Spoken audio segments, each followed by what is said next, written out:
Hola y bienvenidos todos a este tutorial sobre el juego 1812 Napoleon's Faithful March, publicado por Buka Simulations y diseñado por Brian Ascleff. Bien, este juego lo conocí en las últimas jornadas Pax Lúdica en Cádiz. Y a pesar de que yo juego cualquier cosa napoleónica, pues reconozco que soy más de tácticos. Sin embargo, este juego operacional, que es estéticamente precioso, me llamó la atención. Así que vamos a entrar de lleno en la materia del juego. El juego representa la campaña de Napoleón en Rusia de 1812, desde finales del mes de junio hasta finales de noviembre. Dispone de 6 escenarios distintos y está compuesto por un mapa, como podéis ver, un mapa punto a punto, un mapa de un diseño también muy bonito. El mapa está dividido en localizaciones y las localizaciones son de 3 tipos distintos. Tenemos las localizaciones ordinarias, las fortalezas, que se distinguen por este pentágono, y las ciudades clave o ciudades capitales, que están en este color sepia y que al lado tienen los puntos de victoria que otorgan al bando que las tome o que las conquiste. Las localizaciones están unidas entre sí por carreteras, y estas carreteras son de 2 tipos. Por una parte, las carreteras principales, con este trazo más grueso, y por otra parte, las carreteras secundarias, que tienen un trazo más fino. ¿Vale? Este tipo de carreteras son o serán importantes a efectos del suministro, como veremos posteriormente. Además, en las carreteras existen estos símbolos que vienen a señalar la existencia de puentes y que otorgan beneficios defensivos a las localizaciones cuando los ataques proceden a través de esas carreteras que están cruzadas por los correspondientes puentes. El juego dispone de 2 tipos de fichas. Por una parte, pues, las típicas fichas de cartón que representan unidades militares. Fichas de infantería del bando ruso, ficha de infantería del bando francés. Cada una de estas fichas viene a representar unos 10.000 efectivos. Fichas de caballería del bando ruso, fichas de caballería también para el bando francés, cada una de ellas viene a representar unos 5.000 jinetes, y luego algunas fichas especiales, como en el caso de los rusos, que disponen de fichas de cosacos, que tienen unas especiales habilidades, si bien su valor en combate es prácticamente nulo, y evidentemente, como no, fichas que representan unidades de la Guardia Imperial. Además de estas fichas existen pues, unos cubitos de color azul para el francés y verde para el ruso, que representan depósitos de suministros. Junto a las fichas de fuerzas de infantería y caballería, el juego se centra en la figura, como no, de los generales y del emperador Napoleón Bonaparte, que tenéis en estos bonitos standees. Y tenemos, por ejemplo, el correspondiente a Murat, está bien majo. Y, por ejemplo, pues aquí tenemos a uno de mis preferidos rusos, Piotr Bagration, ¿de acuerdo? Estos generales disponen de habilidades especiales, entre las que destacan el poder mover consigo un número ilimitado de fuerzas, y además pues disponen de una serie de efectos específicos que pueden desarrollar durante el juego. Por ejemplo, aquí Napoleón puede jugar hasta 4 cartas de batalla, tiene un +1 en los dados de batalla, que veremos posteriormente, y además, por ejemplo, puede cambiar una orden en cualquier momento. Sin embargo, si una fuerza que contiene Napoleón pierde una batalla de cualquier tamaño, se pierde un punto de victoria adicional. ¿Y qué es lo que más me ha gustado a mí de este juego, que promete ser un sistema con otras futuras campañas? Pues básicamente 3 cosas. Por una parte, tiene un manual de reglas bastante contenido, ¿vale? Las reglas están bastante bien escritas, bastante bien estructuradas, en letra bastante grande, y tienen un total de 19 páginas. Pero es que además de estar bien estructuradas, diseñan un sistema simple que, sin embargo, permite muchísimas opciones distintas a los jugadores y les da una gran profundidad a las decisiones a tomar. En segundo lugar, es un sistema con muy buena interacción de jugadores. No es un I go, you go típico, sino que los jugadores en cada turno se van a ir sucediendo en la toma de decisiones y en la ejecución de las órdenes, que luego veremos. Y por último, es un sistema dotado de un gran nivel de niebla de guerra, que creo que para un juego de carácter gran operacional es algo esencial. Esta niebla de guerra se estructura en 3 niveles. Por una parte, las tropas y las fuerzas están ocultas. Aunque existen unidades sobre el mapa que no están ocultas, cuando tenemos un general en alguna localización, podemos usar o se usan estas pantallas que veis aquí, estas pantallas de ocultación, de manera que el enemigo nunca está 100% seguro de cuál es el nivel de fuerza que puede tener un determinado general que se coloca sobre el tablero de juego. El segundo nivel de niebla de guerra viene dado porque el motor, la esencia de este juego, lo que le da la gracia, es su sistema de órdenes. Se trata de un sistema de órdenes ocultas que los jugadores van colocando en las distintas localizaciones donde tienen tropas. Por ejemplo, esta es una orden de evade, evasión, del jugador francés, que se coloca tal que así, de manera que el oponente, el jugador ruso, no puede ver exactamente el contenido de la orden. Las órdenes son muy variadas. Tenemos órdenes de marcha forzada, tenemos órdenes de marcha, tenemos órdenes de recuperación de unidades, tenemos órdenes para defensa y atrincheramiento, tenemos órdenes de forrajeo, por ejemplo, tenemos órdenes de patrullas de caballería para conseguir información del enemigo.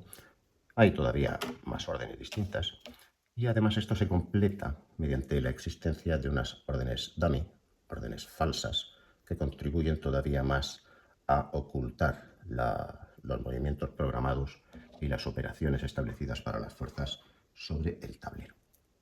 La tercera capa de niebla de guerra viene dada por el empleo de mazos de cartas, ¿vale? Estos mazos de cartas existe uno para el jugador ruso y otro para el jugador francés, ¿de acuerdo?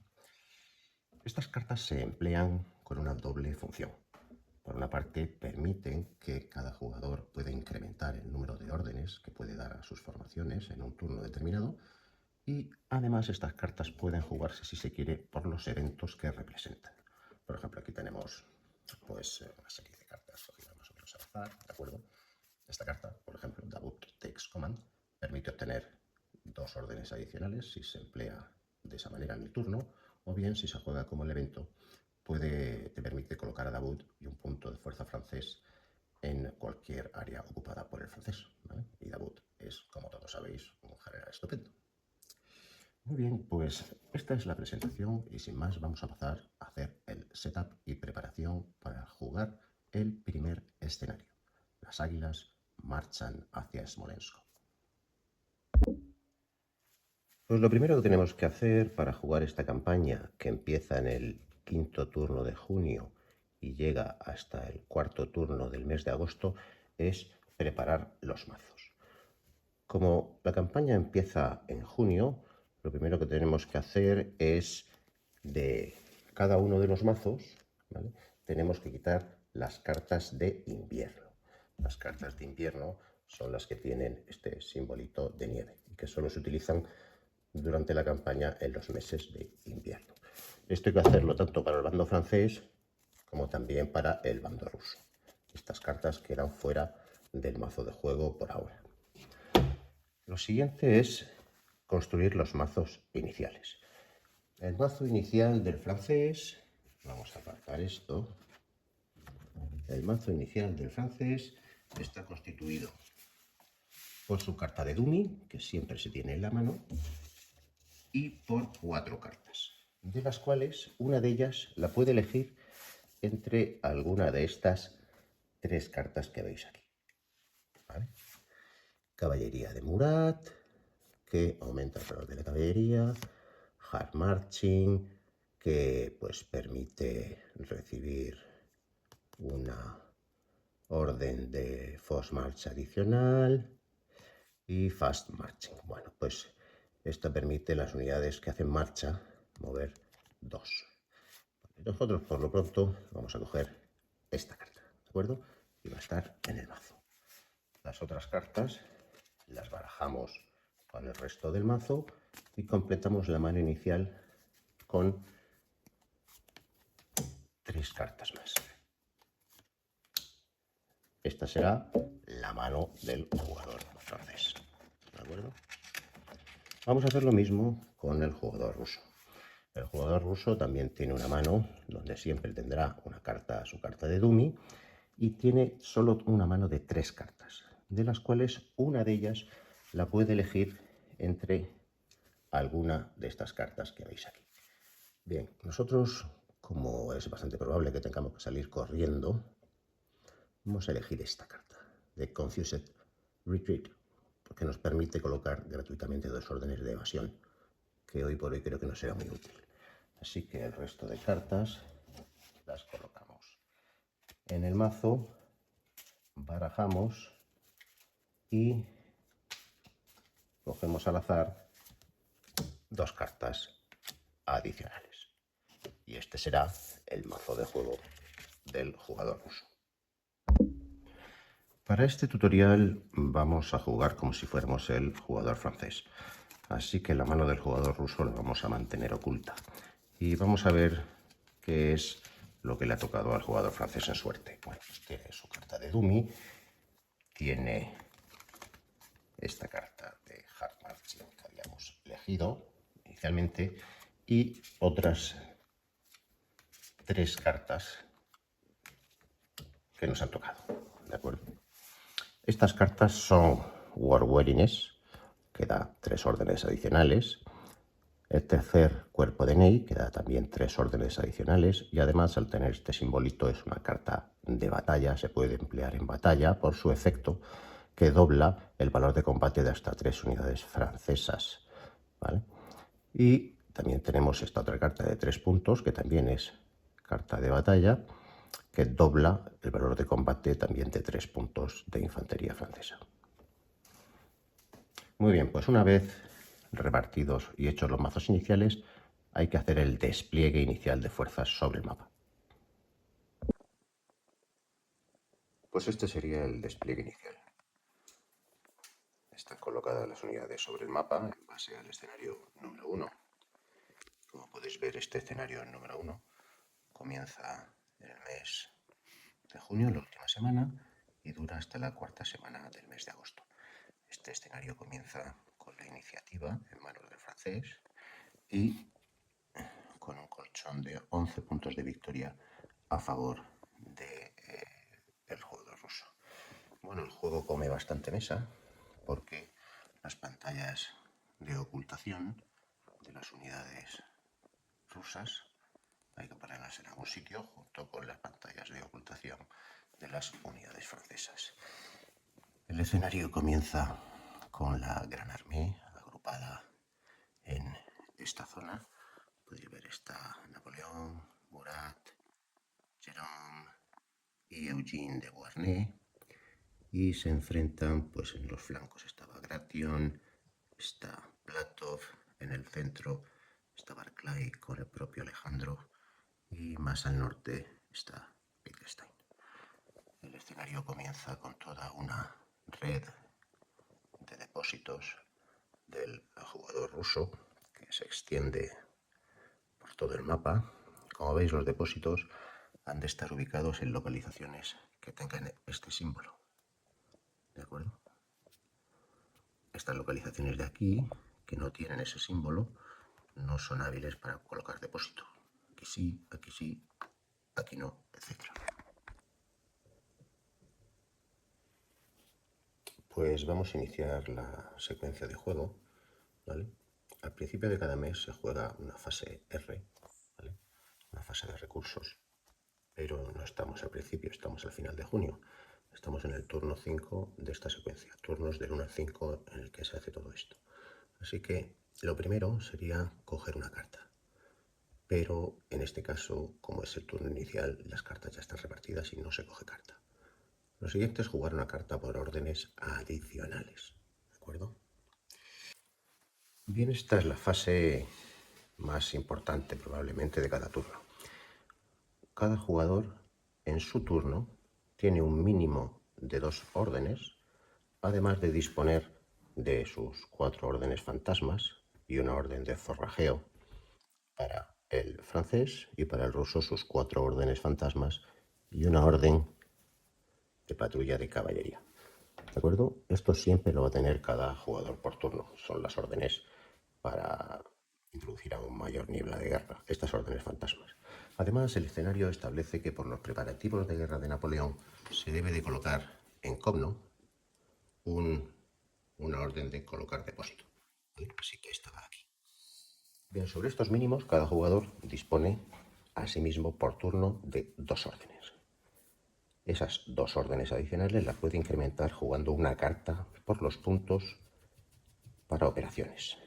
El francés pone su carta boca abajo, el ruso pone su carta boca abajo y se revelan simultáneamente. El ruso ha colocado su carta de dummy, es decir, va a tener estas órdenes más el mínimo de 2 órdenes, porque la carta de dummy da 0 órdenes adicionales. Por lo tanto, sobre las órdenes que hay ahí, el ruso va a disponer solo de 2 órdenes más.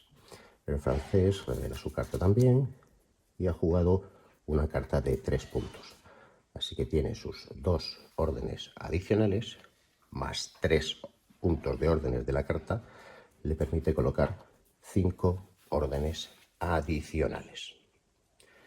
Además, el jugador ruso va a jugar en este momento una... no va a jugar ninguna carta, por lo que veo aquí. Los jugadores podrían ahora jugar cartas de evento. Primero el jugador que no tiene la iniciativa, el ruso, y luego respondería el jugador que tiene la iniciativa. Pero tal y como están las cosas, por ahora no la va a jugar. Así que ahora vamos a seleccionar el número total de órdenes y colocarlas de manera oculta en las localizaciones del mapa que tiene tropas. Esta carta que ha jugado el francés por 3 puntos de operaciones va al descarte. Daros cuenta que si la hubiese jugado por el evento, que ahora mismo pues no es un evento que nos sirva demasiado, la carta se descartaría, se eliminaría directamente del juego, ¿vale?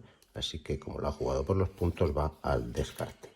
Y la carta de dummy del jugador ruso vuelve a su mano. Y vosotros diréis, ¿y por qué ha jugado una carta de dummy? Bueno, pues porque el jugador ruso tiene menos cartas y debe de conservarlas para los momentos en los que realmente los necesite. Así que vamos a colocar las órdenes sobre el mapa.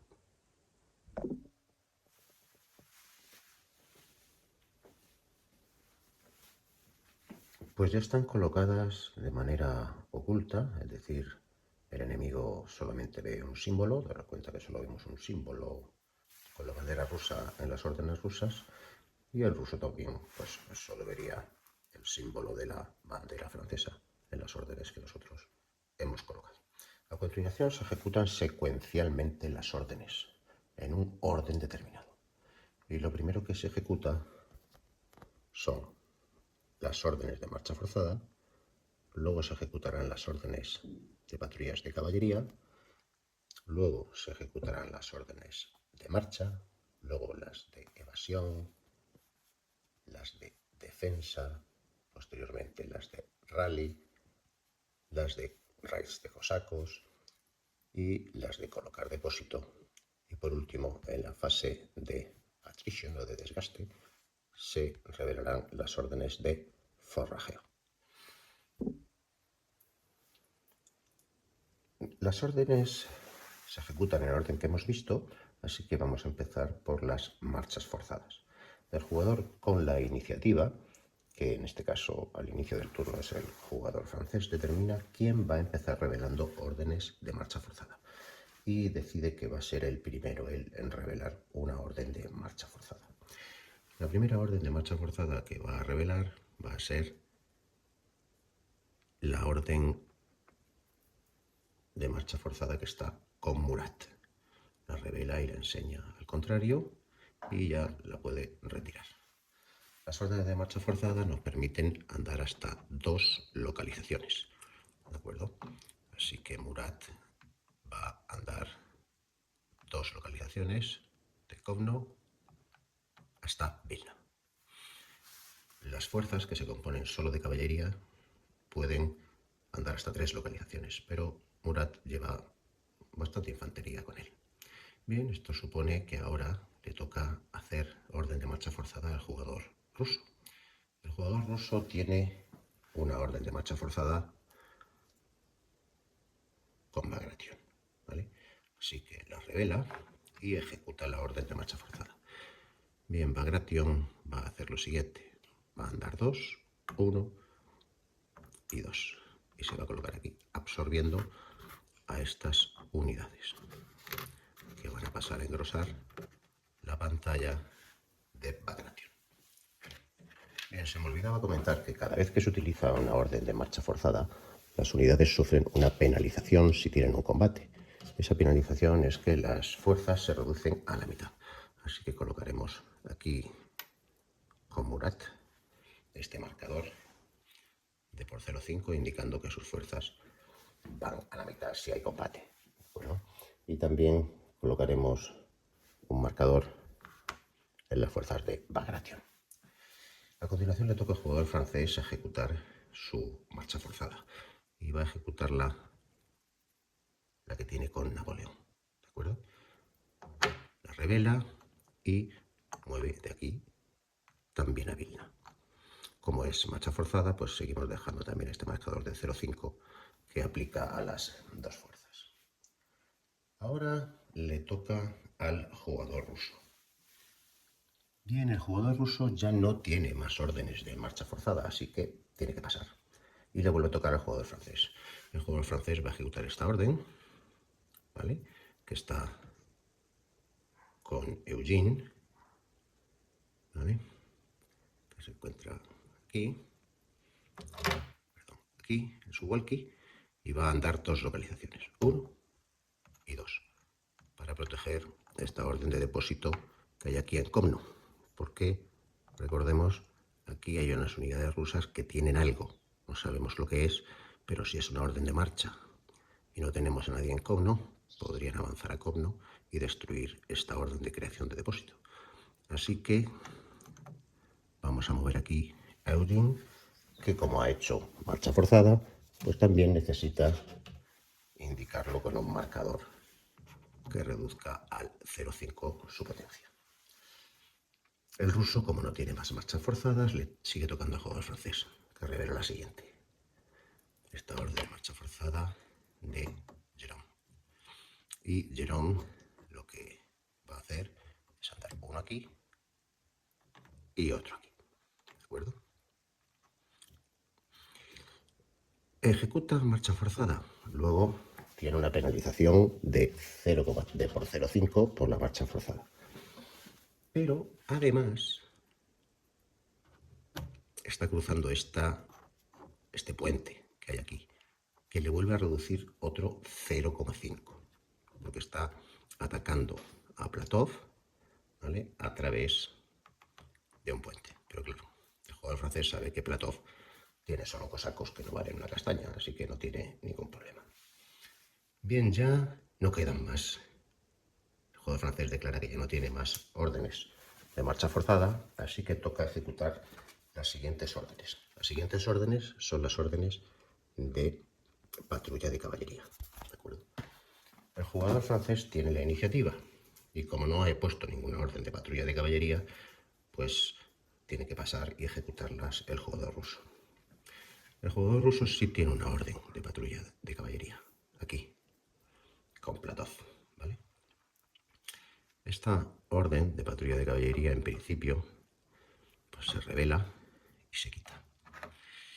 Permitiría revelar las fuerzas y las órdenes de una formación que estuviese adyacente, en una localización adyacente, ¿vale? Platov tiene la ventaja, como podemos ver en su pantalla particular, ¿vale? De que recibe una orden de raíz de cosacos o de evasión en su área cada turno. Por lo tanto, Platov hubiera puesto esta orden de evasión en su localización. Bueno, como no hay ninguna orden en una zona adyacente que se pueda revelar con la carta de patrulla de caballería, pues ya estaría ejecutado la orden de la patrulla de caballería. Pero el jugador ruso decide en este momento jugar esta carta que veis aquí, ¿vale? Como evento. Retirada confusa. Dice que se debe de jugar o ejecutar en la fase de órdenes de Cavalry Patrol. Lo que hace esta carta es que le otorga 2 órdenes de evasión que puede colocar el ruso donde quiera. Y le van a venir muy bien aquí, para que a la vista de que el francés ha decidido ir con todo, el ejército ruso que está aquí no tenga que combatir y pueda evadir. Así que lo que vamos a hacer es colocar estas 2 órdenes de evasión justamente aquí con el ejército ruso.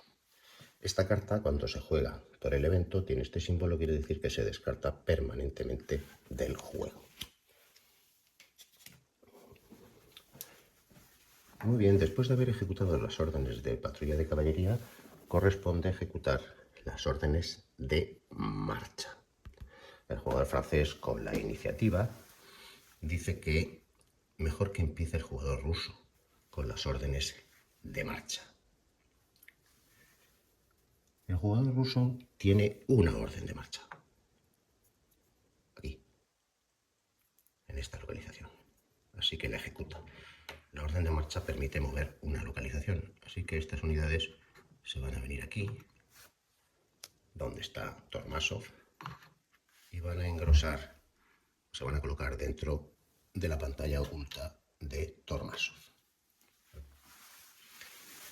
Ahora tocaría ejecutar las órdenes de marcha del jugador francés. El jugador francés también tiene una orden de marcha, que la tiene aquí, así que la ejecuta y esta unidad se va a mover aquí, donde está Karl von Schwarzberg. Así que esta unidad pasa a engrosar las fuerzas de Schwarzberg. Después de las órdenes de marcha, corresponde ejecutar las órdenes de evasión. Bien, daros cuenta que si no hubiésemos puesto aquí estas órdenes de evasión del jugador ruso, habría aquí un combate importante, ¿de acuerdo? Entonces vamos a ejecutar, y con mala perspectiva para el ruso, vamos a ejecutar esta orden de evasión. Cada orden de evasión nos permite evadir una fuerza, así que ejecutamos esta orden de evasión. Bien, empieza el jugador ruso porque el jugador francés no tiene órdenes de evasión. Y le permite a Alexander mover aquí. Las órdenes de evasión deben de hacerse siempre en dirección al depósito más cercano. ¿De acuerdo? Cuando se ejecuta una orden de evasión hay que comprobar si el que evade sufre o no desgaste. Se sufre desgaste si evades de una fuerza que tiene más caballería que tú. Bien, desde luego la fuerza conjunta de Napoleón y Murat tiene muchísima más caballería, tiene 5 factores, mientras que las fuerzas rusas no tienen ninguno. Así que como has evadido de una localización donde te superaban en caballería, uno de tus factores tiene que quedarse exhausto. Así que vamos a coger uno de los factores de infantería que tiene Alexander y le damos la vuelta a su cara de exhausto. Esto quiere decir que pierde prácticamente por completo toda su capacidad ofensiva. La siguiente orden de evasión que se ejecuta es esta que hay aquí, ¿de acuerdo? Que es la que corresponde a Barclay de Tolly. Barclay de Tolly no puede ir aquí porque tiene que ir hacia el depósito más cercano y ese depósito está a 1, 2, 3. Así que tiene que también ir con Alejandro. Lo mismo, Barclay de Tolly, como evade de una fuerza que le supera en caballería, tiene necesariamente que poner exhausto uno de sus factores. Todavía le quedan al ruso más órdenes de evasión, porque recordemos que Tormasov puede colocar gratuitamente una orden de evasión y es lo que hace, así que Tormasov va a evadir hacia el depósito más cercano. Ahora mismo, el depósito más cercano ya no está en Vilna, porque cuando una fuerza entra en una localidad con un depósito y en ese depósito no está protegido, el depósito desaparece. Así que el depósito más cercano ahora está en Brest. Así que Tormasov se va a retirar hacia Brest. Como Tormasov tiene 2 unidades de cosacos y Jerome no le supera en caballería, tiene 2 unidades de caballería, puede retirarse sin sufrir ningún desgaste. Y esta unidad de caballería que hay aquí pasa a engrosar las filas de Tormasov. Bien, cada vez que se produce una evasión o cada vez que se produce un combate, hay que incrementar el valor de desgaste del terreno, ¿vale? Que son estos marcadores que veis aquí. Estos marcadores, cuanto más altos, más difícil es hacer forrajeo en esas zonas. Así que vamos a colocar un marcador de desgaste del terreno en todos los lugares donde ha habido evasión. En Vilna ha habido 2 evasiones, por lo tanto, el marcador de desgaste es de nivel 2. Y aquí en Grodno ha habido una única evasión, así que colocamos un marcador de desgaste de nivel 1.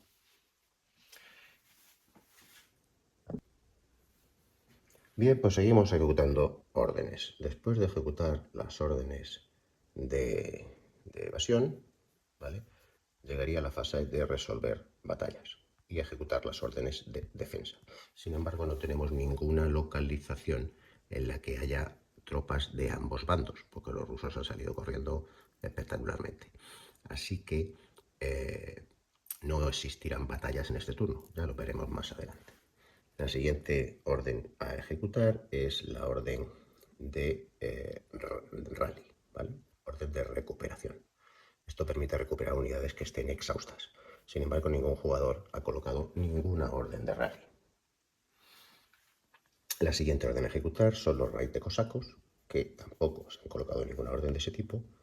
Y la siguiente orden es la de colocar depósitos, ¿vale? Sí hay una orden de colocar depósitos, precisamente la orden gratuita que el escenario establecía que se colocase en Comno. Así que la ejecutamos y colocamos un depósito francés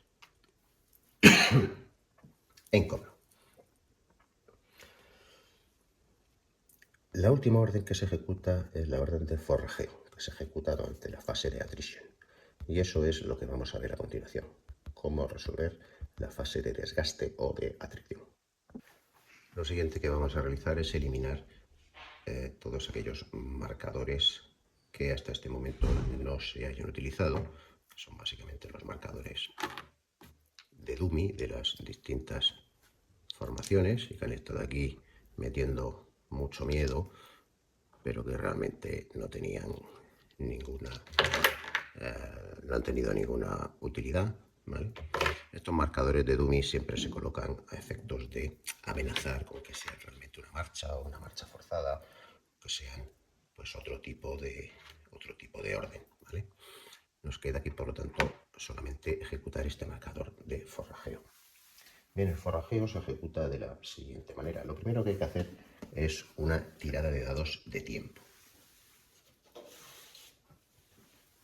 En esta tabla que os muestro se establecen las tiradas de dados de tiempo. Si es verano, como es el caso, hay que tirar un dado de 6 y aplicar este número, sumárselo o restárselo a la cantidad de unidades que hay en cada localización. Así que hacemos la tirada y sale un 4. Este 4 en verano quiere decir que no se suma nada a la cantidad de tropas que hay en cada localización. ¿Y cómo se ejecuta esta fase de desgaste? Pues por cada localización se toma en consideración la cantidad total de tropas que hay y la distancia hasta el depósito más cercano. Vamos a empezar haciéndolo, por ejemplo, en esta localización, ¿de acuerdo? En esta localización tenemos tanto a Barclay como al emperador Alejandro y estas 2 unidades que hay aquí que quedan absorbidas y que por lo tanto deben de colocarse junto con la fuerza rusa. En total, las fuerzas de Barclay, de Tolly y las fuerzas del zar Alejandro suman 4, 5, 6, 7, 8 factores. Luego son 8 factores a 1 de distancia. Si nos vamos a la tabla de atracción, tenemos aquí, veremos que a 1 de distancia, 8 factores no tiene ningún resultado.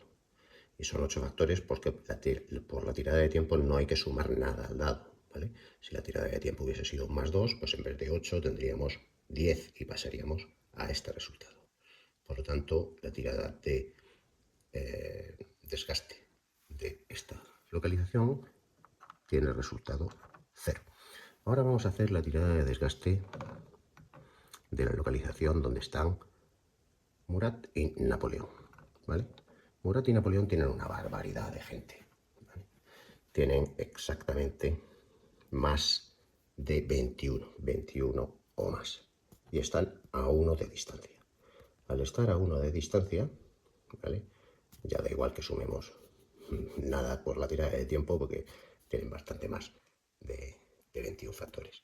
A 1 de distancia el resultado es 2D. Quiere decir, el número indica la cantidad de factores que tienen que pasar a exhaustos. Y el D indica que el terreno sufre una nueva degradación. Ya estaba a nivel de degradación 2, así que tiene que pasar a nivel de degradación 3. A partir del momento de una zona pasa a nivel de degradación 3, cualquier resultado en la tabla de atracción que lleve Ds incrementa el número. Si yo estoy en una zona de degradación 3, yo obtengo un resultado de 1D, quiere decir que ese D pasa a incrementar el 1. Sería un resultado de 2. 2 unidades quedarían exhaustas. Pues nada, pues ponemos exhaustas 2 unidades de las fuerzas que tienen Napoleón y Murat, y ya estaría hecho aquí la fase de desgaste. Bien, a continuación continuaríamos haciendo una por una el resto de localizaciones, que nos lo vamos a ahorrar y os lo voy a ahorrar en el vídeo, aunque la verdad es que cuando se le coge el tranquillo se tarda 1 o 2 minutos nada más. Durante esta fase de desgaste podríamos hacer también como ejemplo el desgaste de Schwarzenberg, ¿vale? Schwarzenberg tiene 4 factores, pero Schwarzenberg está justamente encima de una fuente de suministro que actúa como un depósito.